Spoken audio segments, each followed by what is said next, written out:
This is the 2026 Olympic Bid and Paralympic Bid Project for Salt Lake City by Dominic Gunderson, Darnell Clay, and Megan Alverti. When looking at Salt Lake City is the perfect place to host the 2026 Olympics. America has always been a nation where citizens from all nationalities and backgrounds come together to form one country. And this diversity matches and embodies what the Olympics are all about. Because the Olympics are all about bringing athletes from all around the world to one place to compete at the highest level and to live among one another for weeks at a time in peace. And I think that's a really cool aspect because you don't see that in many aspects of life other than the Olympics and sports. So the United States of America has proven and shown that it can host the Olympics. It has done many times in the past, including the 2002 Olympics in Salt Lake City. Since Salt Lake City has already hosted these Olympics, they have the capable infrastructure already set in place for the city to host again in 2026. The only building that would have to be built would be Olympic Park Stadium, and there's already plans for after 2026 if this building was built to host athletic events, to host cultural events, and to host anything you can imagine in the stadium to make use of it and to make sure it doesn't sit empty after Olympics are done. Building on this, Salt Lake City already has a diverse transportation system and an abundance of hotels in place from the 2002 Olympics and from developments made in prior years. This puts us in a great situation to host the Olympics because we are not going to be building infrastructure or transportation or hotels that can't be supported by the community for years to come after Olympics. We have already proven that these infrastructures will be used and will be profitable, and it will help take a financial strain off of the Utah community by not having to build all these buildings and transportation systems. When looking at gender and race, Salt Lake City has made great strides in race and the LGBTQ community and has raised awareness for community by holding events such as Utah Pride Festival. We will be enforcing all Utah state laws for gender, sexuality, and discrimination to help create a safe atmosphere at these Olympic Games. Salt Lake City is also aiming to become one of the most sustainable Olympics ever for 2026. Our committee recognizes the beauty of Salt Lake City and the great state of Utah, and we want to embody and recognize that beautiful scenery at these 2026 Olympics. Nearly half of our purchases will fall under a sustainable category, and we'll be using the Olympic media platform to promote efforts for a more sustainable Earth. So with that being said, the United States Olympic Committee presents Salt Lake City for the 2026 Olympic Games. The sustainability and cultural acceptance in Salt Lake City will promote and grow the core values of the Olympics. When looking at race in Salt Lake City, racial and discrimination issues still exist today in Salt Lake City, Utah, and the United States, and it's often talked about among all citizens. Organizations like NAACP have been created in Salt Lake City to help prevent discrimination and provide equal opportunity for all races. Our committee acknowledges these struggles in the United States of America and Salt Lake City with racial equality, and we welcome the opportunity to host the 2026 Olympics because we believe the Olympics will create a platform that can help promote what this city has done to eliminate discrimination, and it will help bring existing racial issues to the forefront of the world media. And by doing that, we are hoping that this will help raise awareness and eliminate these issues. So when looking at a history of race inequalities in Utah in 1988, Utah passed a law that prohibited the marriage of white and black people. The Church of Jesus Christ of Latter-day Saints, also known as LDS, is a popular religion in Utah and believed by some scholars that have created this racial divide that initially began in Utah by not allowing minorities to become priests. In present-day Utah and in the United States, protests have ensued over the state and nation about racial inequalities and police brutality. More specifically, looking at a shooting in Utah of Bernardo Palacio Carbajal. These protests have been a large part in the Black Lives Matter movement and trying to make strides to eliminate police brutality. And when you look at the efforts for improvement, in 1919, Salt Lake City's NAACP chapter was formed to help protect the black rights of people. And in 1964, the Civil Rights Act was created to help eliminate prohibition of interracial marriage and other discrimination laws. In 1978, as we talked about previously with the Latter-day Saints, they allowed priests of any race to become a priest. So they really eliminated some discrimination there. And then lastly, a very progressive thing in the more recent times is the NAACP and the state of Utah is working on passing legislation that would ban chokeholds and knee holds as a use of force by police officers. This legislation will also create a 6-step process for officers to be trained to follow when using force. And I think that shows a very big and progressive step that the state of Utah is taking to help prevent racial inequality and police brutality.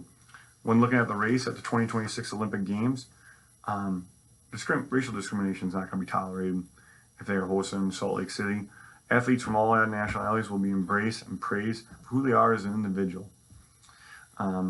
Racial discrimination laws in the state of Utah will be enforced during the event. There will also be a hotline available for anyone to report racial discrimination, and there will always be someone on the other end of the line to help handle these situations and inquiries. We will also be partnering with local law enforcement to ensure these situations are dealt with. Lastly, we will be partnering with the NAACP in supporting and promoting pride for minorities in the Salt Lake community. We understand the possibility and embrace the possibility of protesting current Olympics.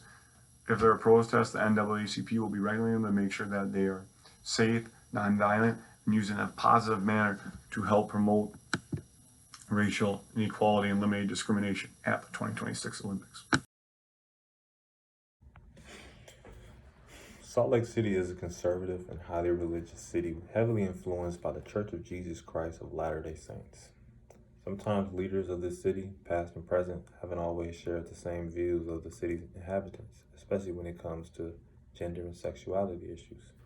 Nonetheless, Salt Lake City has been a pioneer in the women's rights movement ever since the first woman to vote in America, who goes by the name of Seraph Young, placed her ballot right here in Salt Lake City.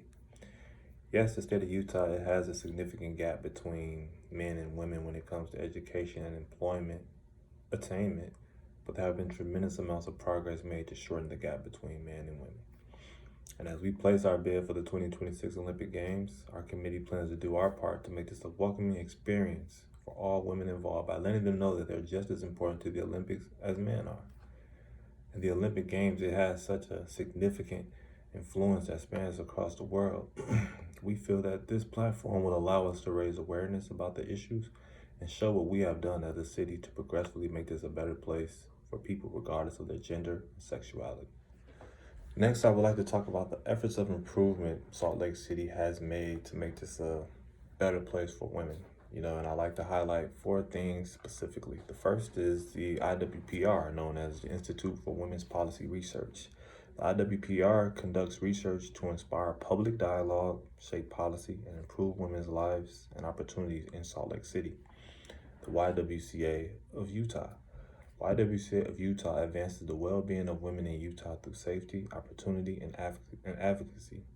And since 1906, the YWCA has designed its work to encourage women's aspirations, protect and promote their rights, and meet their changing needs. Their belief is that better lives for all women lead to stronger families, communities, and societies, and I couldn't agree with them more. Next is the Utah Women's 2020 mural.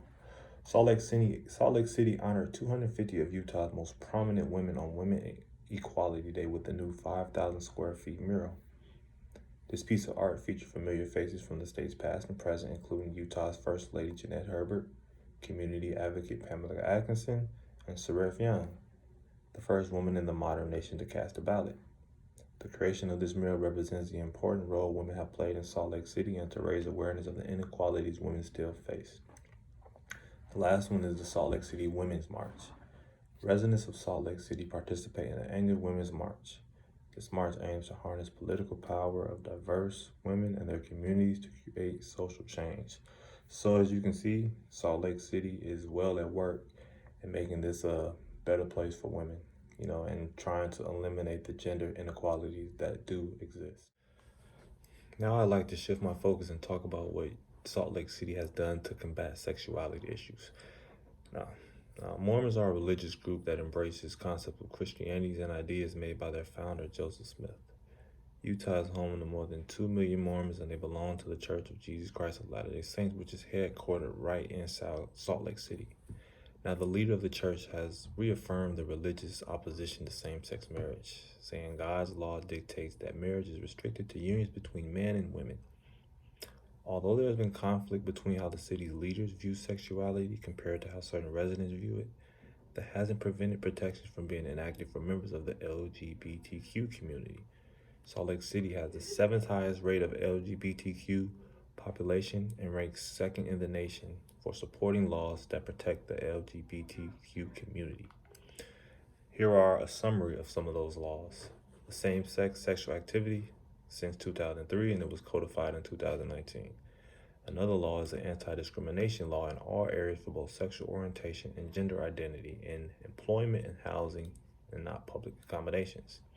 Another law is the hate crime law, which includes both sexual orientation and gender identity, and that law has since been enacted since 2019. Same-sex marriages has been allowed since 2014. Lesbian, gays, bisexuals allowed to serve openly in the military in Utah since 2011. And also, conversion therapy has been banned on minors, and that law has just been enacted in 2020.